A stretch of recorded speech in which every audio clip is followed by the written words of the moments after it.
Hi, everyone. Hi. We're going to talk about making games, animations, and interactions with the Wick Editor.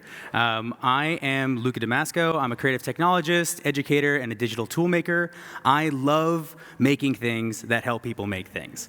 I love creating tools that people, especially beginners, can use to express themselves and have their own creative output.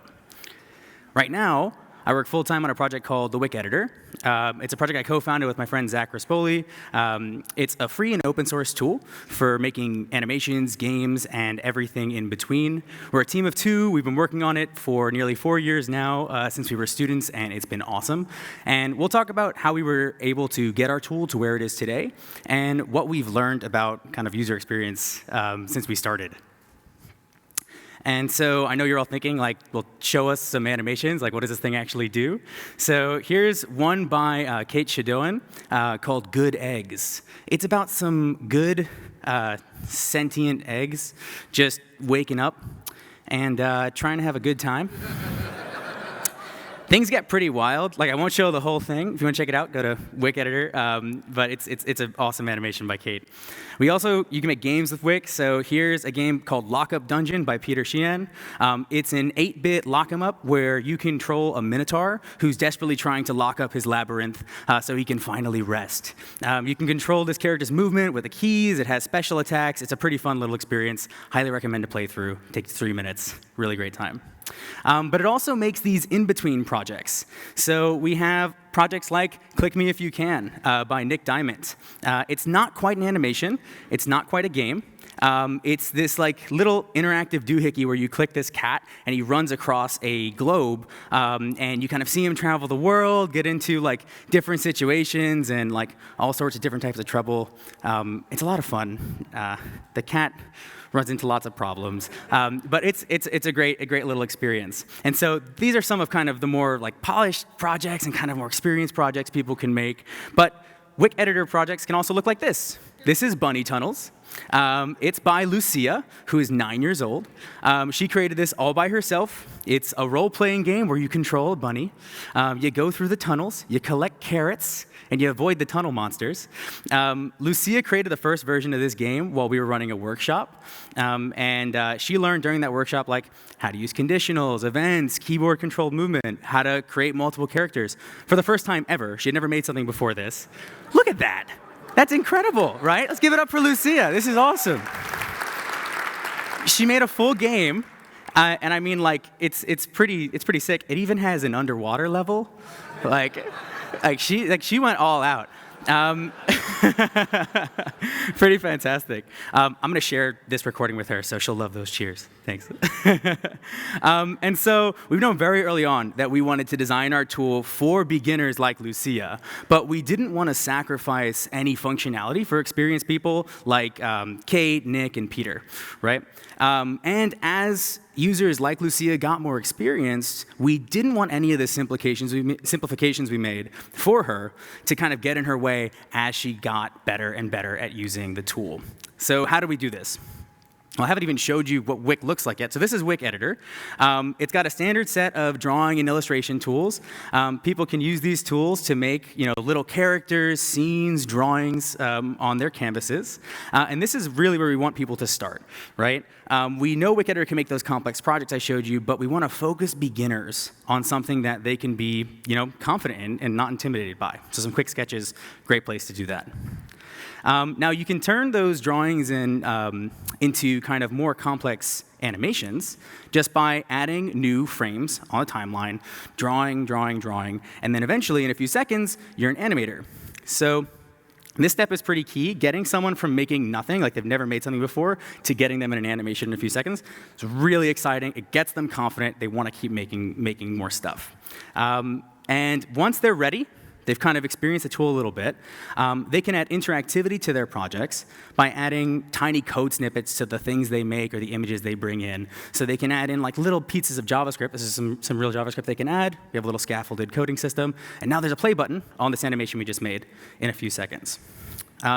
So yeah, so this kind of gets them in this mindset that they can start making and start creating and excited. The best part is it's all a web app.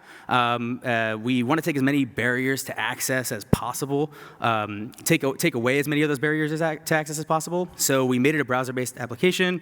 There's no downloads or logins, and we wanted to increase the access for students that have things like Chromebooks, old school computers that haven't been updated ever, and tablets and stuff like that. It's made with React, which is why I'm talking to you guys today. And this is super cool. It's an incredible tool to work on, but it hasn't always been this polished. So let's talk about the evolution of the Wick Editor over time. You guys ready to see an MVP? Yeah?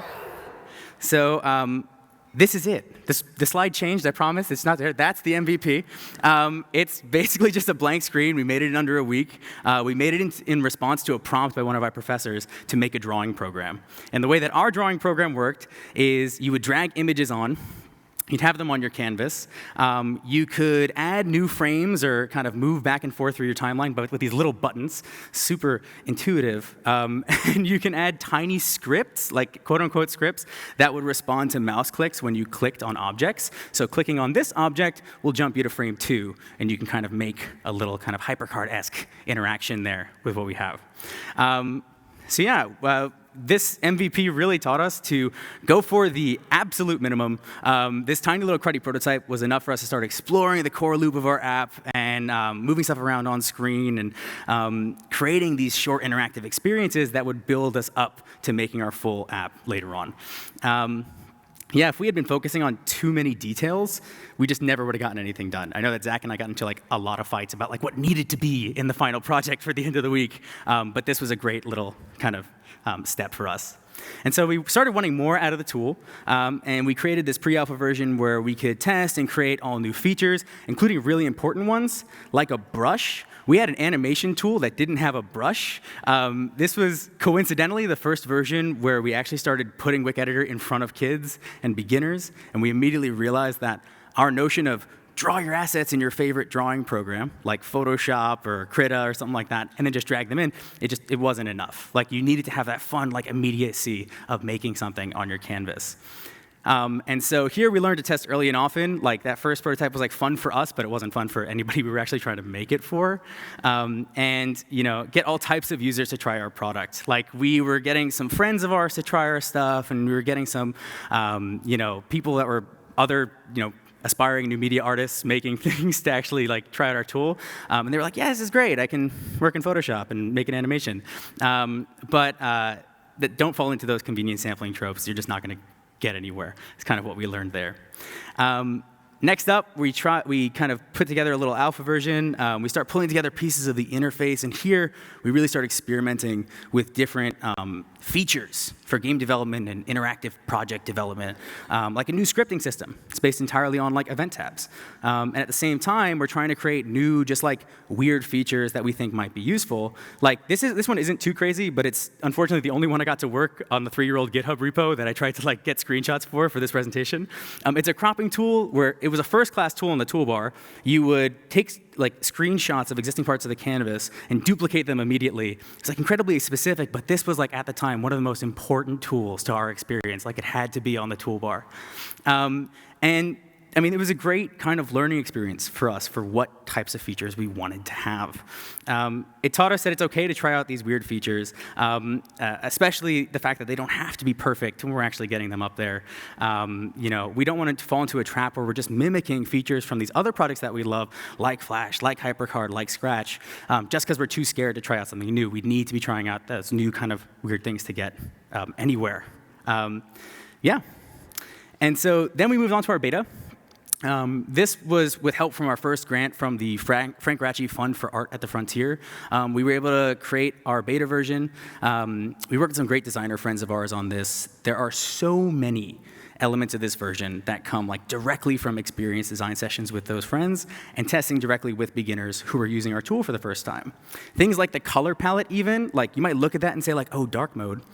That's cool. But it actually came out of necessity because our old version wouldn't even show up on the laptops that we would go to schools to try it out with. So we'd show up and this is what the kids would see and be so who wants to do a paper animation lesson today, right? That's kind of where we started learning what we needed to do, accessibility-wise even. There are still quite a few problems, even though we loved this version. Every time we'd work with new students, there were aspects of our design that they couldn't wrap their heads around. So namely, so many of our features were hidden behind menus, drop-downs, right-clicks. Like, here's a right-click menu for just an image that I've brought in. Like, this is like all the functionality that we want these students to try, and they can never get here. We started to realize that this expert blindness, right, like the fact that we were used to so many of these elements in the professional programs we had been using, we were used to them, it was really starting to impact the ability for those beginners to actually use what we were making. And we had also been testing with a slightly biased sample of kids. Like, we'd hand them a mouse, and they'd know how to use it. Like, that doesn't happen very often, actually, to many surprise, like to our surprise especially. And as we expanded to new schools, we started to notice that less and less students were comfortable with these interaction methods that we had been taking for granted so often. And so we tried to take items out of these menus and put them into the interface itself. Like, here are some buttons we kind of just squeezed into the timeline, but this didn't work out. It led to a lot of visual overcrowding. And then we tried to add more buttons, and it would just get worse and worse over time. And so this just led to a whole series of problems. By this point, our small grant, as it was, had run out. We couldn't pay the designers to kind of help us anymore while we were making this and get some more feedback from them. So we learned very quickly that we needed to start designing for redesignability. We really needed to focus on the fact that we're a small team. We're working with very little resources. We needed to comfortably be able to change these elements quickly in response to the workshops and the testing sessions that we were running. It's really important that we not only think of, when we're making our initial designs, what we'll be adding to the tool, but also what we're not sure we'll want to add. Maybe we'll want to do something here, and trying to think much, much further than we even have a plan for of, well, what can we slip in here next time? If our design can only work with the settings we came in with, we're going to end up with a crazy, crowded timeline like we had here. And there's no easy way to fix that when you're on a development deadline. And now, as another note on redesignability, up until this point, every version of our tool had been built using pure JavaScript, HTML, and CSS. We were building everything from scratch. This is not conducive to a quick and easy development approach, as you all know. And so this kind of led us to think of what frameworks or tools could we use to actually improve our experience and improve the overall experience of our tool. And that landed us on React. There were so many reasons we kind of ended up with React. The incredible community of users, right? We could ask questions online and put up some issues, and we'd immediately get responses. It was fantastic. Extensive documentation made it really easy for us to learn. We didn't know how to use React a year and a half, 2 years ago when we actually started this newest version of our tool, and we were able to just kind of pick it up almost immediately. The reusable components really made it much easier for us to hit those redesignability goals. We could break down all of the aspects of our app and pull in so much of the community resources around it. And certainly, not least of all, was React's decision to adopt the MIT license and fully open source the project. It made it super comfortable with for us to bring it into our project. Since we're an open source tool, it just kind of made sense, and we could plug everything together. And so this leads us to the version you guys saw in those animations before. And this is our newest version with our 1.0 release. With a grant from the Mozilla open source support program, we were really able to kind of dig into what we were making.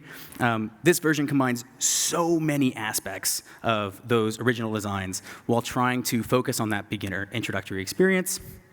Talking back to redesignability, take a look here. This is our Canvas Transforms widget. This is where we put stuff that changes the way the canvas moves, like zoom, pan, being able to actually control the drawing experience. Because we made it kind of extensible and thought, well, we might want to add new tools later, we're able to add things like onion skinning onto this bar and recenter in direct response to students not being able to find the onion skinning button in a workshop. So this was a real lifesaver for us as we continued through running these workshops and getting the feedback from our students. Next on, here's like a close-up of our timeline now. So you can kind of see there's like, that like little bits of expansive space that we can add new features to, we can pull things away from without destroying like the kind of interactive visual experience here.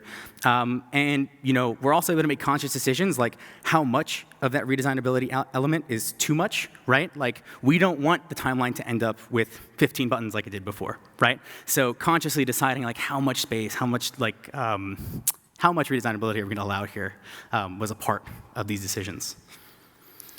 Yeah, and the entire tool also uses those great, community-based React components, like React Reflex is what we use for draggable elements on our interface and the movable interface panels. And there's obviously some custom internal ones scattered throughout the tool to make it really easy for us to edit and update. Yeah, and so here, this version really taught us to leverage those community resources as much as we can. Like, gone are the days of us creating a custom tooltip and then like spending 9 hours being like, how do I get this to open on Firefox? Like, for the love of God. So like that's a big lifesaver here and a huge time saver. And so, yeah, I've been talking a lot about how we're doing workshops, we're doing testing sessions, but how do we actually like find these testers and figure out who's going to be the overall deciders on that feedback we're getting? First thing we did was we asked ourselves the question like, who are we building this for? What's the kind of main user base that we want to do this? We didn't need to know this 100%. Like experimenting with different groups was really important, but kind of answering this question allows us to focus that target group, which will eventually allow us to understand how to respond to their feedback more, right? So if we're getting input from professional new media artists, which we were at the time because we were in an awesome space where we could kind of run this by our friends, and that feedback is so useful, but it shouldn't go immediately over the feedback of Lucia, right, making her game. We want to make sure that there's a balance there and we understand how to respond to those pieces of feedback. So we ended up building a few simple user personas for our application. We had this complete beginner persona. It's someone that wants to get into animation and game dev, but they're not sure how, right? And I know I've got a picture of a little kid in there, but that goes across all age groups. Like who's that complete beginner to us? We have intermediate users who want to continue working in kind of their same methods, but the tools they've learned are either too simple now for them, they're too expensive, or they're too boring. And we also have students that are in schools, they're learning, and they want to learn about digital literacy, programming skills, just game development animation in general, right? So our initial testing group showed us like the potential in teaching with the tool, and that kind of led us to create this third kind of focused group of people we want to be building our project for. And so now where do we test? We got some ideas of who we want to test with, where do we actually figure out where to get these groups of people. And so our first thought immediately is schools, right? Like this just comes naturally, right? We have a bunch of kids there. They're all focused. This is going to be great. And it was a good place to test, but there is a lot of regulation about getting, developers into a school and running a session with them, right? There's also like 45-minute class periods. You guys remember that?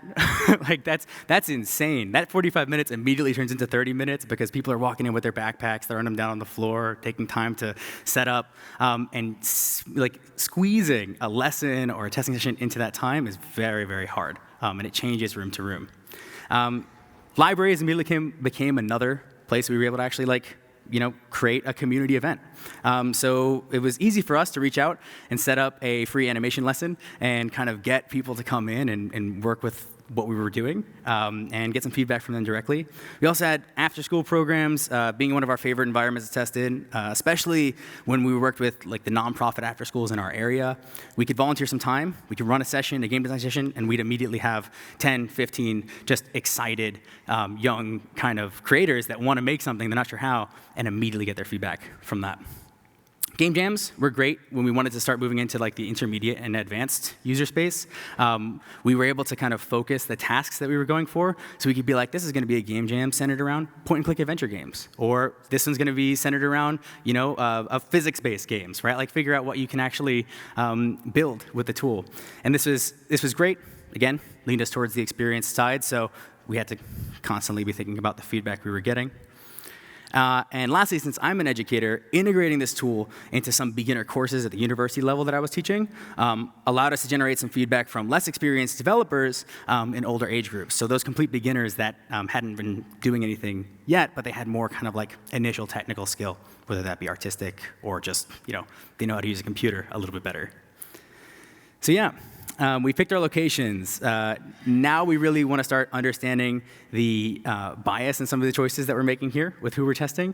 Bias in each of these choices, where we test, who we test with, is real. But you have to acknowledge and account for it where you can, right? We're actively trying to consider as many aspects of this as possible. For instance, if we're working with an affluent school or school district, they're going to have a completely different set of experiences, hardware, and skills to a school that hasn't had that laptop upgrade in 10 years like I'm talking about.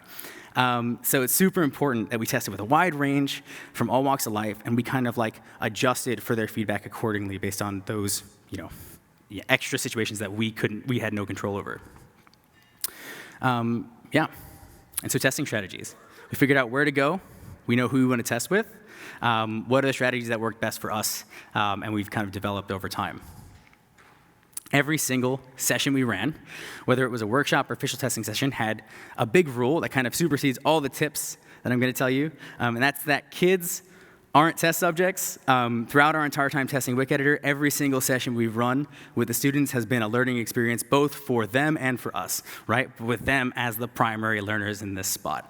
The primary goal of the session is always their enjoyment and kind of what they're going to take away from it. With those goals in mind, every other element we learned came naturally. If we were focusing on the students' enjoyment and the kind of their overall learning, we immediately got better feedback. And this worked wonderfully for our team's motivation, too. We knew when we left the session, if the kids were smiling and they were, ripping their laptops up saying, look at what I made, look at what I made, we knew we had hit it that day. We knew that we had, solved either the teaching element of working with a bunch of students and kind of, teaching them a piece, or an interface element or some other functionality of our tool. Yeah. And so we structured each session with a lesson plan. We create learning objectives for the students where they could either, some combination of creating, just learning how to make something in general, like we're going to make an animation or a game today.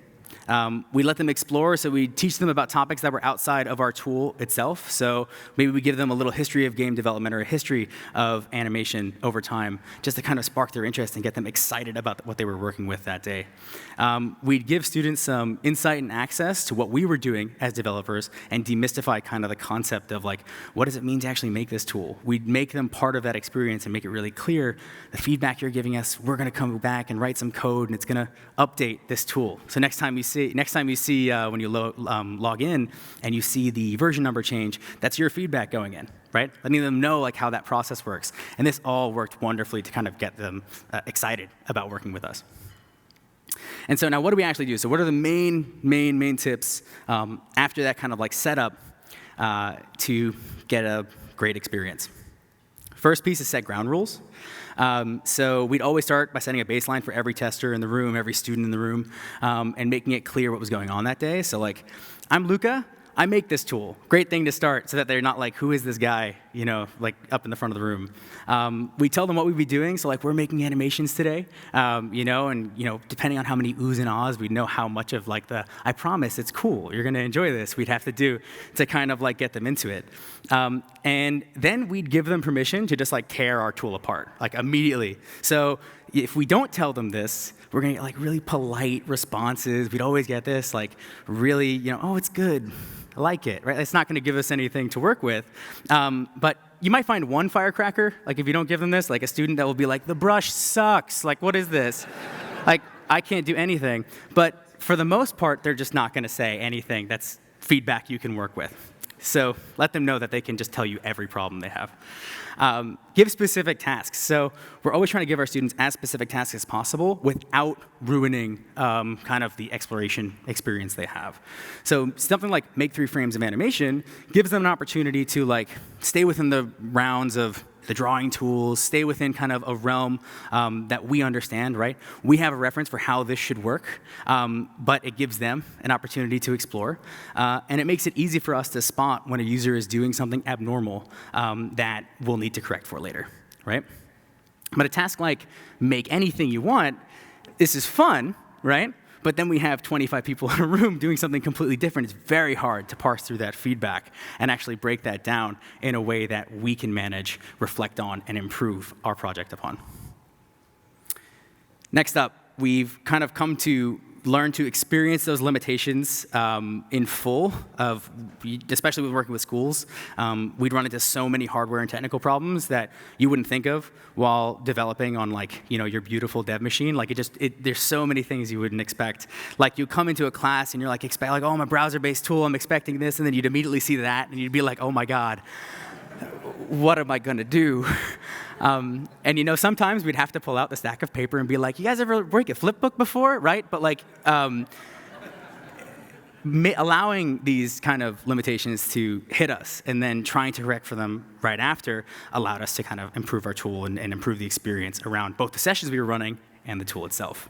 Don't try to fix the space. If you fix the space, we would kind of ruin our results for that day. We'd walk into a classroom, we know they have Chromebooks, we'd bring a bag of computer mice with us in case anybody wanted to use the computer mouse.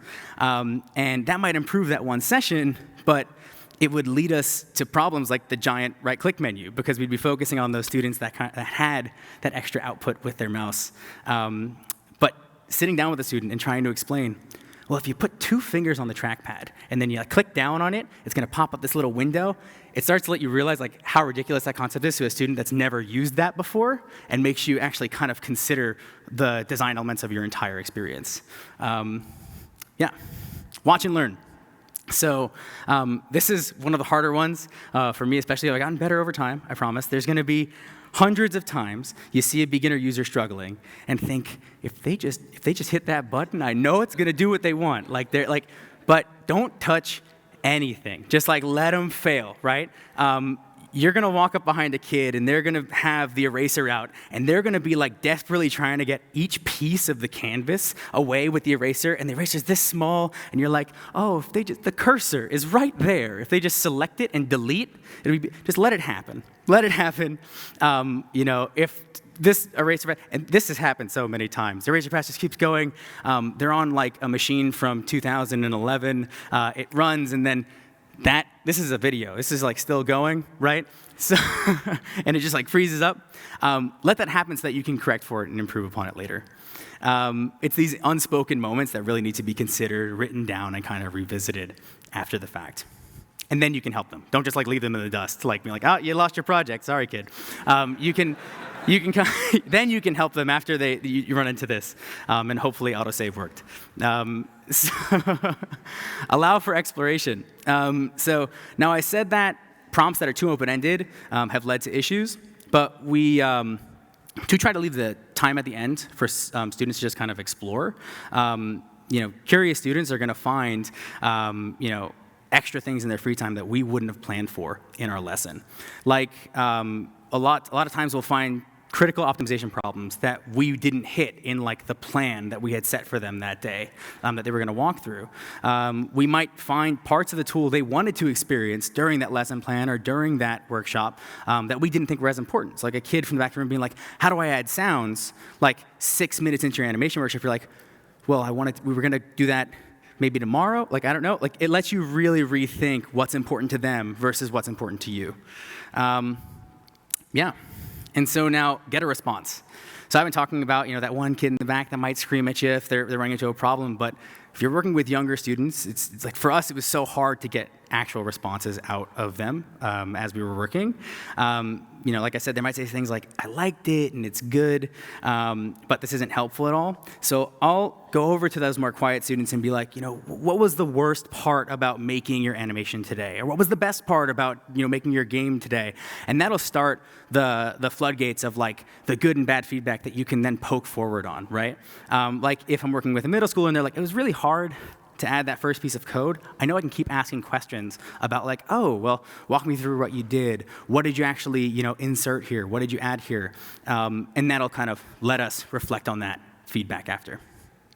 And kind of the last major tip I have here is learn how to interpret the feedback. So someone saying, I had a problem adding code is a nice, easy pathway into asking some more questions. But younger students, they don't know how to formulate an actual response to some of this stuff.